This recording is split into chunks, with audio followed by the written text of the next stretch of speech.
عادل صاحب یہ بتا دیجیے گا کہ آج جہاں پر بہت ساری ہم نے آج کا جو خطاب تھا صدر آصف علی زرداری صاحب کا، اس میں شروع میں جو ہماری اچیومنٹس رہی ہیں اب تک اس ایک سال کے اندر اس حکومت کی، وہ انہوں نے شیئر کی. پھر انہوں نے ایک دفعہ پھر سے اپنی ریزرویشنز، چاہے وہ اختیارات کے معاملے پر ہوں، چاہے پھر وہ سندھ سے نکلنے والی کنالز کے معاملے پر ہوں، اور ایک دفعہ پھر سے انہوں نے آج اس کی مخالفت بھی کر دی ہے. کیا آپ کو لگتا ہے کہ اس وقت جو حکومت ہے اس میں جو فیصلے کیے جا رہے ہیں، پیپلز پارٹی کا انکلوژن ہو چکا ہے؟ آج جو اہم ملاقات ہوئی ہے افطار کی، اس کے اوپر بھی مجھے بتا دیں کہ انسائٹ کیا آ رہی ہے، اور کیا اب یہ سنا جائے کہ جو ملاقات آج ہوئی ہے اس سے کچھ بیٹرمنٹ ہو سکے، یہ سمجھا جائے؟ دیکھیے، امید پہ دنیا قائم ہے، لیکن ہمارے مسئلے کوئی مسئلہ کشمیر تو نہیں ہے، ہمارے مسئلے کوئی غزہ کی پٹی والا مسئلہ تو نہیں ہے. ہمارا تو سیدھے سادے مسئلے ہیں کہ آپ مجھے بتا دو کہ آپ سرسبز پاکستان بنا رہے ہو. اچھی بات ہے، اللہ کرے سارا سرسب ہو جائے، مگر کسی اور کی پانی بند کر کے ان کے سر پہ پاؤں رکھ کے آپ چولستان کے ریگستان کو تو سرسبز بنا رہے ہو، سرسبر سندھ کو آپ ریگستان میں تبدیل کرو. تو یہ کون سی عقل مندی ہے، کون سی سندھ دشمنی ہے؟ تو یہ تو بتایا جائے. آپ دیکھیں کتنے ہائیسٹ فورم پہ، مجھے یاد نہیں پڑ رہا ہے کسی صدر پاکستان نے کسی مسئلے کو جو ہے نا جوائنٹ سیشن میں اس کا ذکر کیا ہو.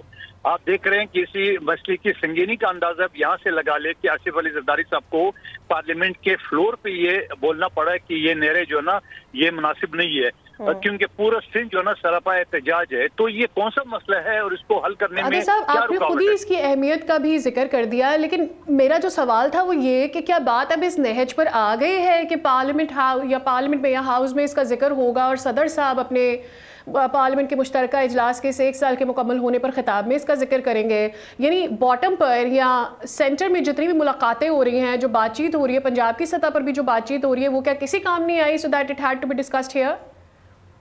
دیکھیے، پنجاب کی سطح پہ صرف 2 میٹنگ ہوئی ہے، اور اس 2 میٹنگ ابھی بات چل رہی تھی کہ انہوں نے یہ نیرو والا شوشہ چھوڑ دیا ہے.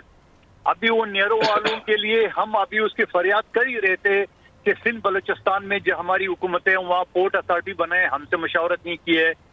سندھ میں جو سیلاب زدگان سے 21 لاکھ مکانات کی تعمیر کا کام چل رہا ہے، وہاں اپنے حصے کا پیسہ نہیں دے رہے.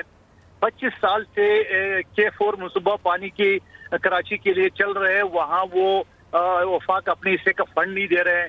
K5 منصوبہ جہاں میرے اور شہباز شریف صاحب کا اور مخبر خاص مصطفیٰ کمال جو اس وقت بیٹھے ہوئے ان کے حلقے میں K5 منصوبہ بناتا، اور اس کے لیے فنڈ میں شہباز شریف صاحب نے عین انکار کر دیا ہے.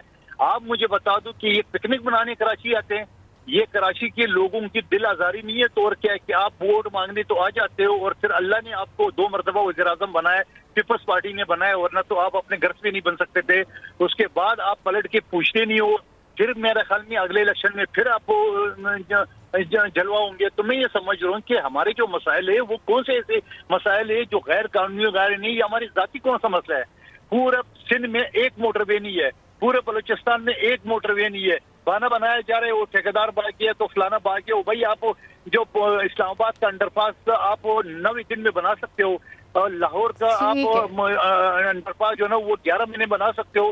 یہ پورے سندھ میں جہاں پورے پاکستان کی 63% معیشت جو ہے نا اس کا انحصار جو ہے نا کراچی پہ، اور کراچی کو جو ایک روڈ جا رہا ہے اس کی حالت آپ دیکھ لیں، جس گدا گاڑی بھی نہیں چل سکتے اس کے اوپر. تو یہ بھی کیا سندھ کی ذمہ داری ہے؟ سندھ کی حکومت کی ذمہ داری ہے؟